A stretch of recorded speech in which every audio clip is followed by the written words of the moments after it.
अष्टावक्र गीता में 21 अध्याय 21वां 6 श्लोकों का है, जिसमें बताया गया है कि एक अध्याय में कितने श्लोक हैं और अध्याय का विषय क्या है। लेकिन इसको कोई टीकाकार लिया नहीं, मैंने भी नहीं लिया। 20 अध्याय जो विषय वस्तु का वर्णन है वही है। आज 20वां है और आज मैं समाप्त कर देता हूं इसको। क्वा भूतानि क्वा देहो क्वा इंद्रियाणि क्वा वा मनः।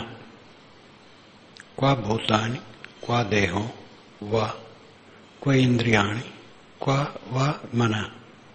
क्वा शून्यम क्वा च नैराश्यम मत्स्वरूपे निरंजने।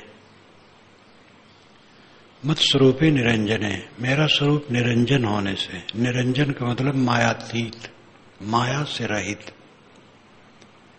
आगे चल करके निरंजन भटकाने वाला हो गया। पौराणिक कबीर पंथ में तो इसका बहुत विस्तार रूप है। बीजक में भी इसका संकेत है। तो एक ही शब्द के अनेक अर्थ होते हैं। मत स्वरूपे निरंजन है, मेरा स्वरूप निरंजन होने से, मायातीत होने से। भूत, देह, इंद्री, मन, शून्य इत्यादि क्या है? भूत जड़ तत्व, मेरा स्वरूप निरंजन है। तो ये भूत मिट्टी पानी आग हवा से क्या मतलब? और उन्हीं से निर्मित देह और इंद्रियां और मन, ये सब अनात्म है। पांचों तत्व अनात्म है, देह अनात्म है, इंद्रियां अनात्म है, मन अनात्म है। शून्यम, शून्य भी अनात्म है। जब मैं अपने मायातीत स्वरूप में स्थित हूं तो इनसे मेरा क्या प्रयोजन रहा? जब प्रयोजन ही नहीं तो अनैराश्यम की क्या जरूरत है? उनकी कोई आशा नहीं। आशा तो पहले मिट गई है।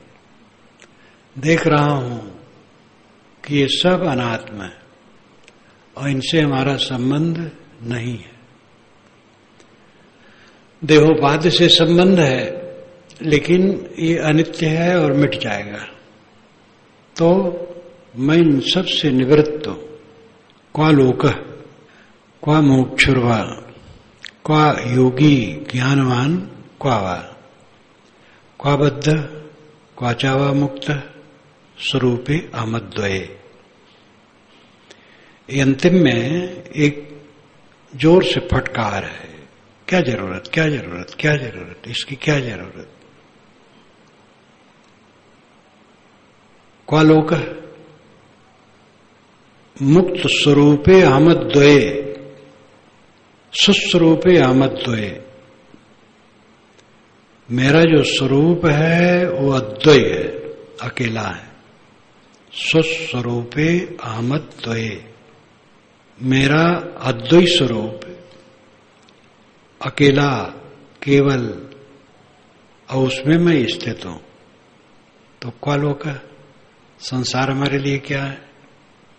क्वा मोक्षुर्वा, और मोक्ष की इच्छा वाला क्या है? योगी क्या है? ज्ञानवान क्या है? कौन बद्ध है, कौन मुक्त है? बंधन ही नहीं है, मुक्ति की जरूरत ही नहीं है। मैं मुक्त ही हूं। जब मैं अपने केवल स्वरूप में स्थित हूं तब क्या रह गया?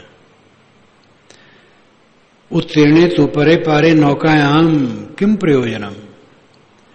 जब पार हो गया नदी तो नौका की जरूरत नहीं रहती है। इसी प्रकार सारे साधन साध्य के लिए, साध्य हो गया तो साधन समाप्त हो गया। इस प्रकार मैं अपने केवल स्वरूप में स्थित हूं तो मेरे लिए लोक क्या है, मुमुक्ष क्या है, योगी क्या है, ज्ञानवान क्या है, बद्ध क्या है, मुक्त क्या है? बंधन हो तो मुक्ति की बात, बंधन ही नहीं है। इसलिए मैं अपने स्वरूप में स्थित हूं। अब शब्द जाल की जरूरत नहीं। मौन, क्वा सृष्टि, क्वा च संसार, क्वा साध्यम, क्व च साधनम, क्वा साधक, क्वा सिद्धिर्वा सुस्वरूपे आमद्वये। मैं अपने अद्वैत स्वरूप में स्थित हूं। अद्वैत अकेला, केवल, निराधार, उसमें सृष्टि कहां है और उसका संहार कहां है। सृष्टि और संहार ये निरंतर चलता है। मतवादों में रखा गया है कि किसी काल में सृष्टि होती है और किसी काल में प्रलय हो जाता है। इस प्रकार का वर्णन बड़े समारोह के साथ किया गया है, लेकिन तत्व विवेक से यह है कि जो जड़ तत्वों का स्वरूप है वो अनादि है। सारे जड़ द्रव्य अनादि हैं और उनमें क्रिया गुणधर्म अनादि निहित हैं। तो एक क्रिया छोड़ करके कब स्थिर हो गए जो सृष्टि नहीं रही। सदा द्रव्य है, सदा क्रिया है, सदा सृष्टि है। अगर क्रिया न हो तो सृष्टि नहीं होगी। इस पर मुझे याद आ जाता है, शायद है कि जेठ का महीना था, श्री विशाल साहब मुजफ्फर में जो कुटिया थी उसके सामने छप्पर छाया रहता था, बहुत ऊंचा। उसके नीचे वो बैठते थे और समय से अंदर में आराम करते थे, बाहर भी समय होता आराम करते थे। जोर से आंधी आई तो साहब बाहर वाली झोपड़ी में बैठे थे, तो हम लोग साहब को ले गए, अंदर चले गए। एकदम बहुत जोर से आंधी, धूल, गर्दा। जेठ का महीना ऐसे होता है, जेठ आषाढ़ी समय आ गया था।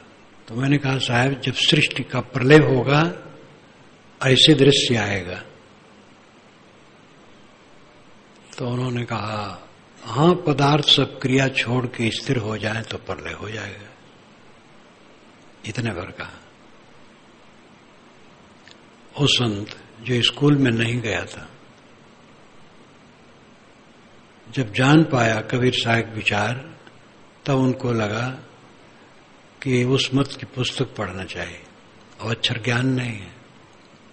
तो पुरोहित पंडित से उन्होंने कहा, तो उसने अक्षर का ज्ञान करा दिया। फिर स्वयं लग गए। वो महापुरुष उच्च दर्शन और विज्ञान की बात एक वाक्य में कहा। मैंने विनोद किया, मैं साहब से विनोद कर लेता था। तो वासुदेव साहब इत्यादि कहें कि आप साहब से विनोद हंसी सब कर लेते हैं, हम लोग नहीं कर पाते।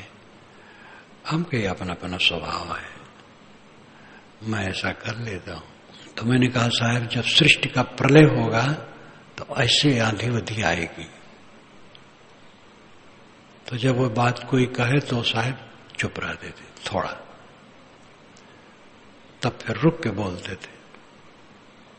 तो कहे हाँ, पदार्थ सब क्रिया छोड़ के स्थिर हो जाए तो सृष्टि खत्म हो जाएगी। ये छोटा सा वाक्य है।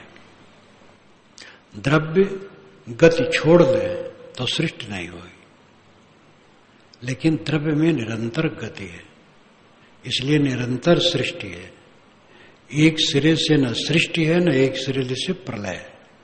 सब समय सृष्टि है, सब समय प्रलय है। यही वास्तविकता है और इसमें अनादि प्रवाह का बोध होता है। क्वा सृष्टि, क्वा च संहार। जो अपने केवल स्वरूप में स्थित है तो सृष्टि संहार। साध्यम साधनम, साध्य और साधन। साध्य है जो मंतव्य है, जैसे कि अन्न किसान का मंतव्य है, मानना है कि हमें अन्न मिले, तो अन्न ही साध्य है। और अन्न को प्राप्त करने के लिए साधन है, हल, बैल, ट्रैक्टर, आजकल खाद, पानी, बीज ये सब साधन है और साधक किसान है। तो अब साध्य कुछ रहा ही नहीं, निरंतर तृप्ति है, तो साधन साध्य कुछ नहीं। क्वा साधक, अब साधक भी नहीं रहा।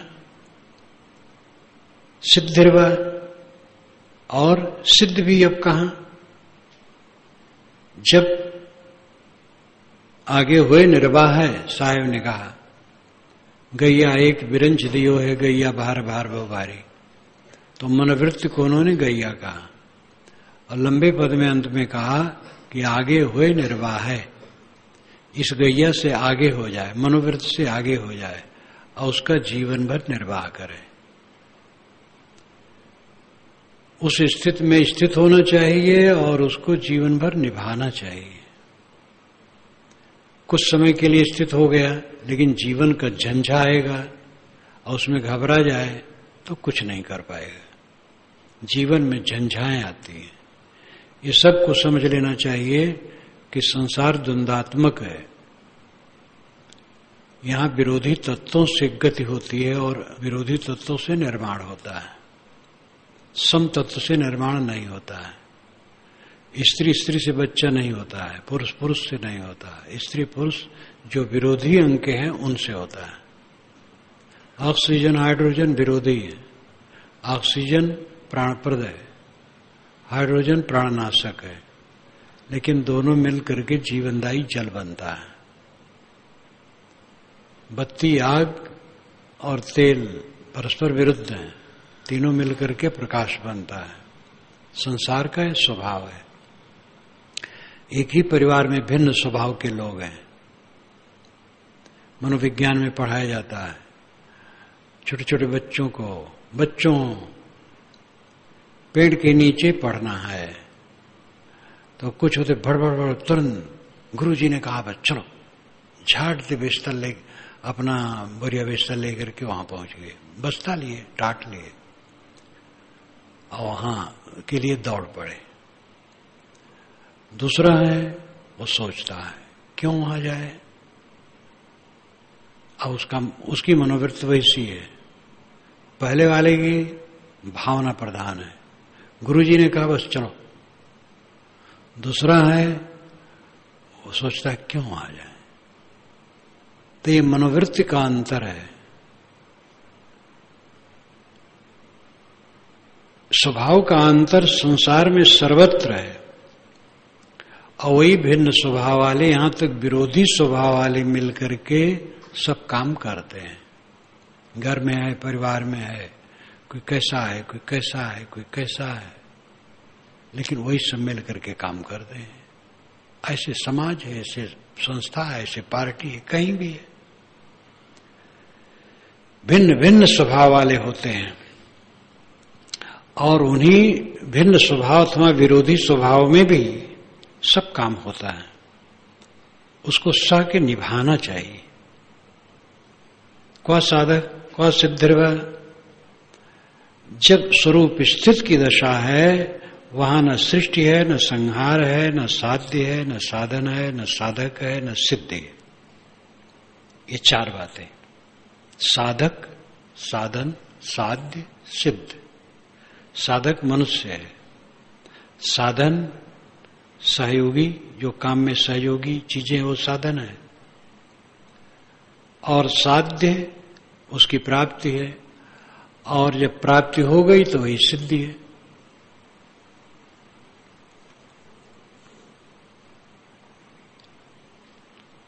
क्वा प्रमाता प्रमाणम वा, क्वा प्रमेयम, क्वा चा प्रमा, क्वा किंचित, क्वा न किंचित, वह सर्वदा विमलस्य में।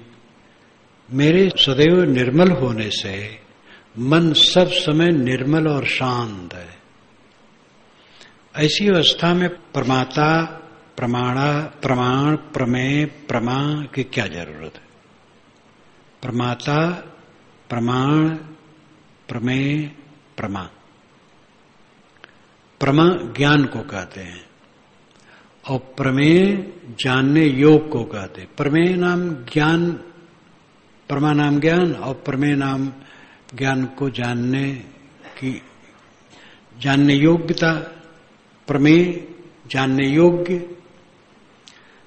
प्रमा जानना है, प्रमेय जानने योग्य है और प्रमाण उसका साधन है। प्रमाण सहारा लिया जाता है, वो प्रमाण है। और प्रमाता जो ज्ञान करने वाला है, ज्ञान करने वाला प्रमाता कहलाता है। और जिस साधन से ज्ञान प्राप्त हो प्रमाण है, जानने योग्य प्रमेय है और प्रमा जो जाना गया ज्ञान। ये सब की भी क्या जरूरत अब रह गई? मेरा मन निर्मल है,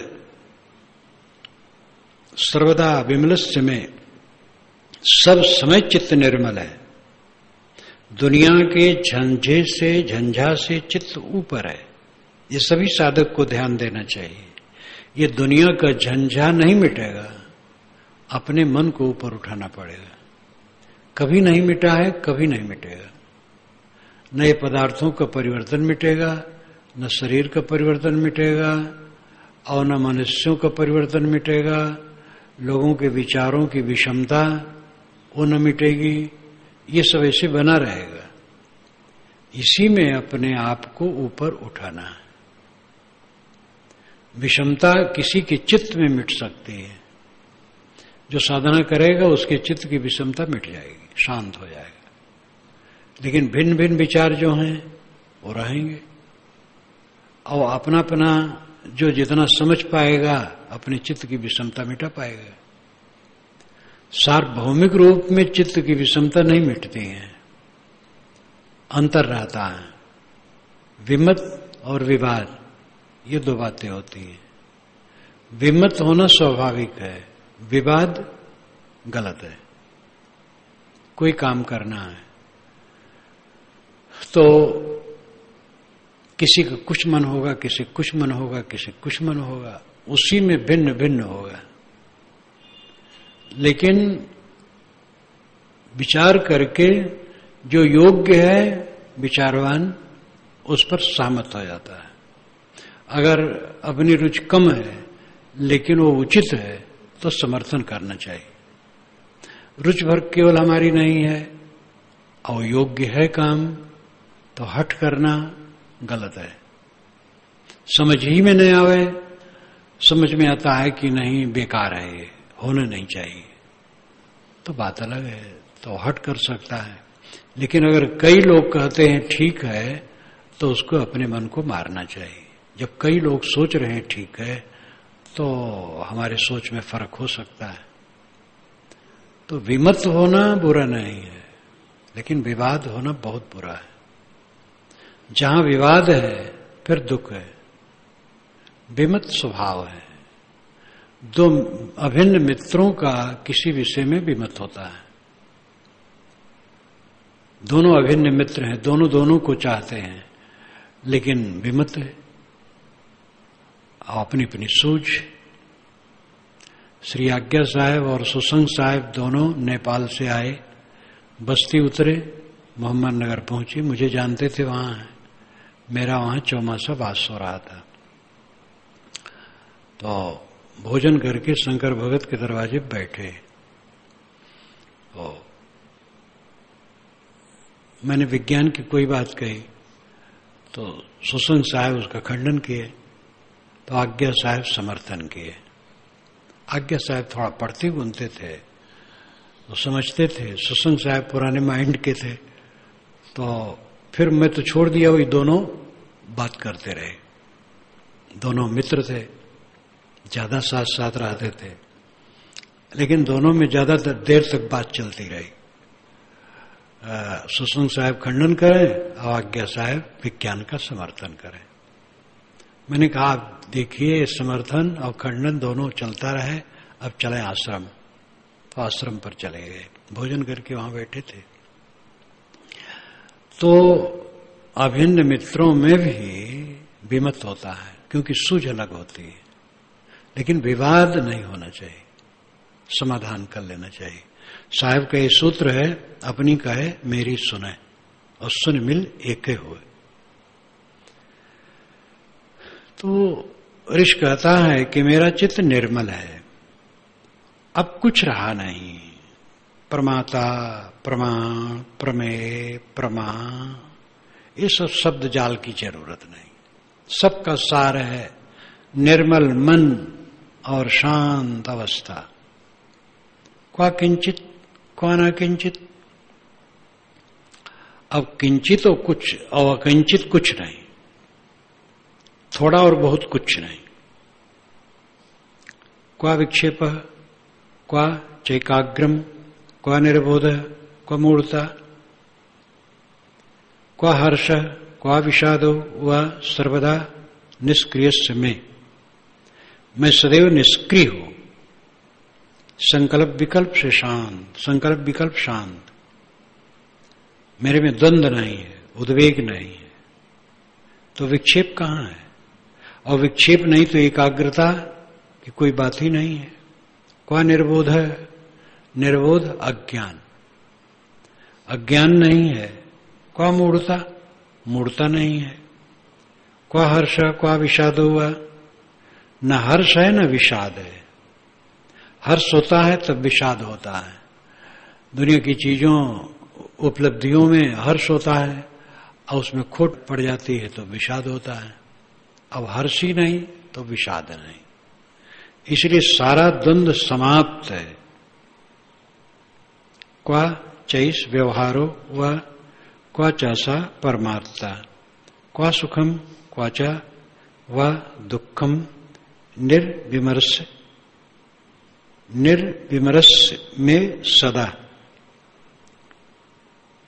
निर्विमर्श, विमर्श, विमर्श विचार चिंतन निर्णय को भी कहते हैं। विमर्श पकड़ को कहते हैं। पहला अर्थ पकड़ है, विमर्श पकड़। विमर्श संकल्प विकल्प, दुख उद्वेग, ये सब पहला अर्थ है। आगे चल करके निर्णय विचार किया गया है। जैसे निर्बंध, निर्बंध का पहला अर्थ है आग्रह, हठ। फिर दूसरा अर्थ है बंधन से रहित। मेरा चित्त निर्विमर्श है, मेरा चित्त संकल्प विकल्प रहित, पकड़ रहित, उद्वेग शून्य है। तो व्यवहार परमार्थ सुख दुख उसमें कुछ नहीं है। ये सब शब्दों से ऊपर हो गया है।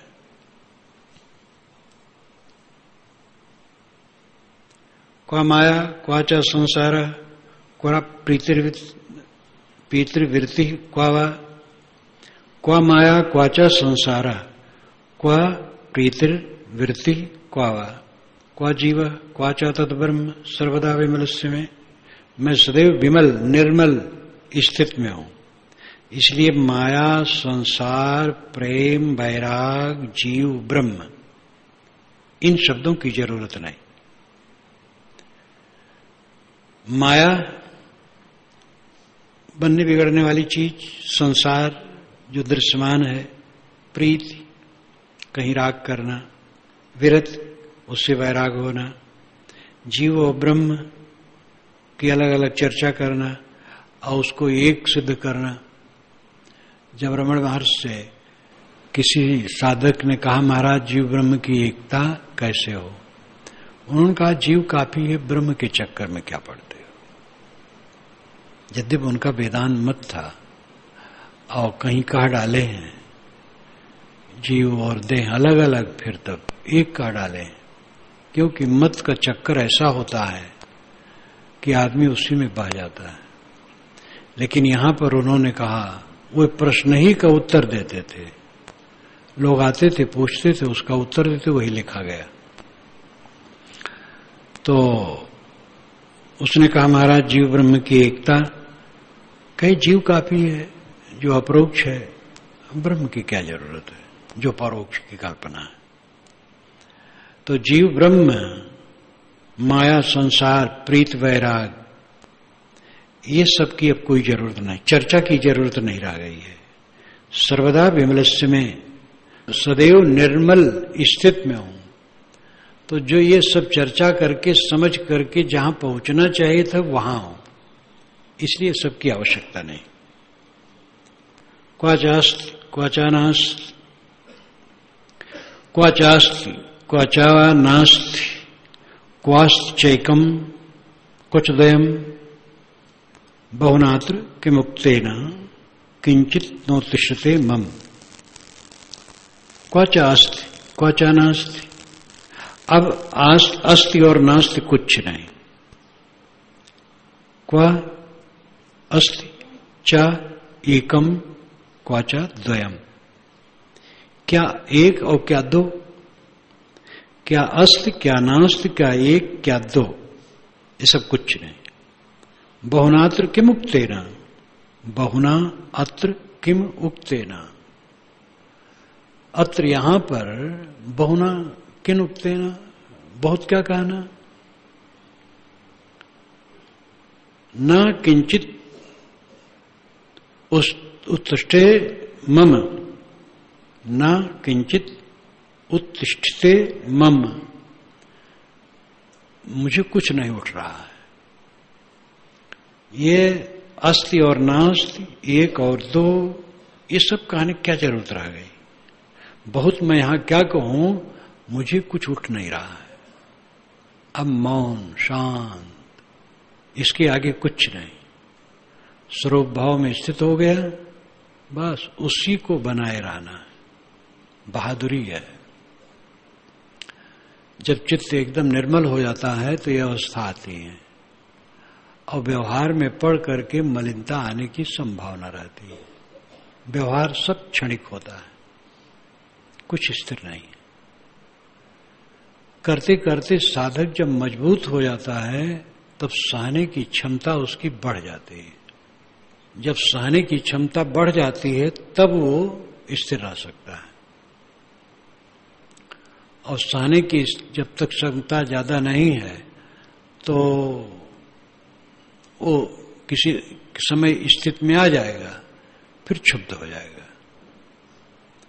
और उसकी क्षुब्धता ऐसे चलती रहेगी।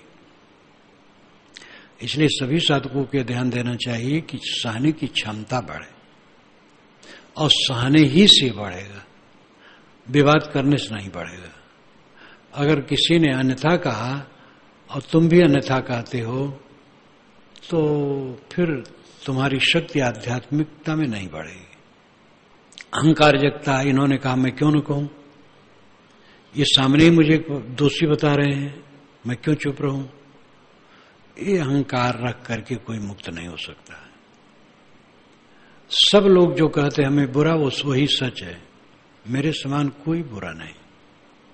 कोई भी बुरा कहे सालो, किसी की बुरा कहने से हम बुरे नहीं हुए और किसी की वंदना करने से हम अच्छे नहीं हुए।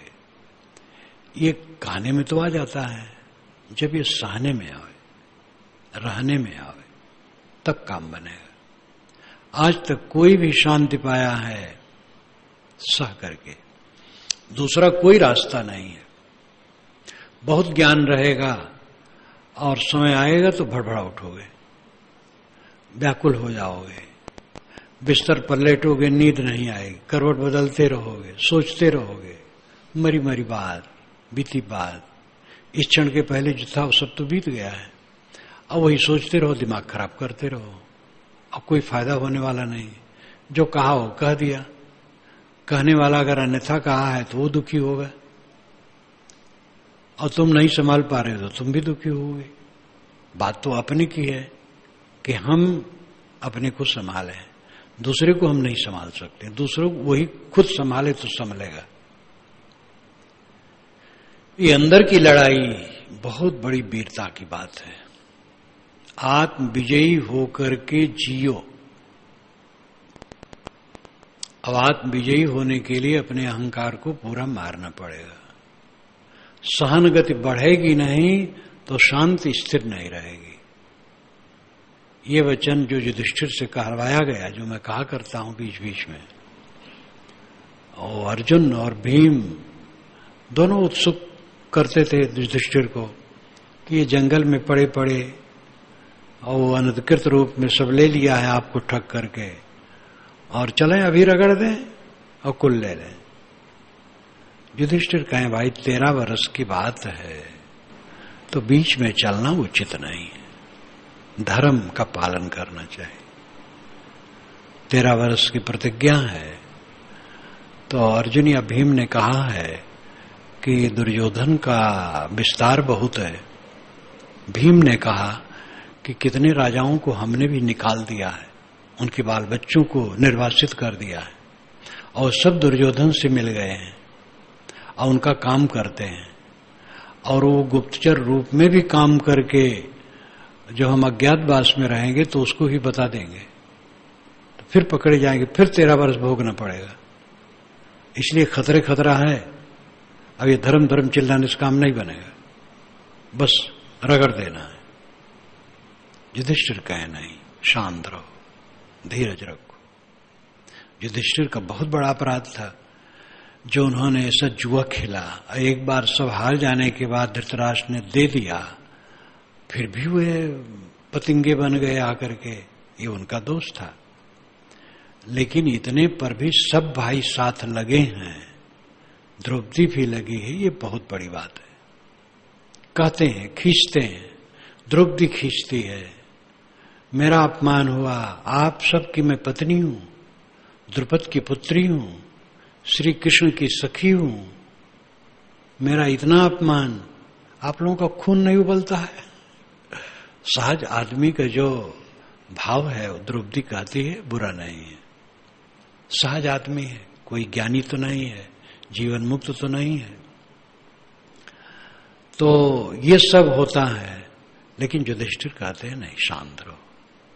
युधिष्ठिर का जुआ सबसे बड़ा अपराध था, और वैसे और बातें उनकी बहुत बढ़िया, उन्हीं के मुख से कहलवाया गया है जो मैं कहा करता हूं इस समय। सर्वम क्षमते यदा क्षमते सर्वम, यदा क्षमते सर्वम ब्रह्म संपद्यते तदा। जब सब सह लेते हैं तब वो ब्रह्म हो जाता है। सब सह ले, बिल्कुल अपनी त्रुटि नहीं हो। कोई कहे तुम्हारी ये त्रुटि है और सह ले, विवाद न करे, तब वो ब्रह्म होता है। एक कसौटी कसना है अपने को, और यही बहुत कठिन है, क्योंकि अहंकार सांप बन करके फनफना के खड़ा हो जाता है। लेकिन इसको मारे बिना आज तक कोई मुक्त हुआ नहीं। इसमें कोई ऐसा सांप नहीं है कि जो जानदार है कहीं भाग जाए, वो हमारी भावना है, हम उसको रगड़ सकते हैं। सभी साधक को ये काम करना चाहिए। और इसमें जो कुछ हुआ है आज तक कथन, ये सब इसी पर जोर है। ये अष्टावक्र गीता मोक्ष शास्त्र है। आज ये पूरा हो गया।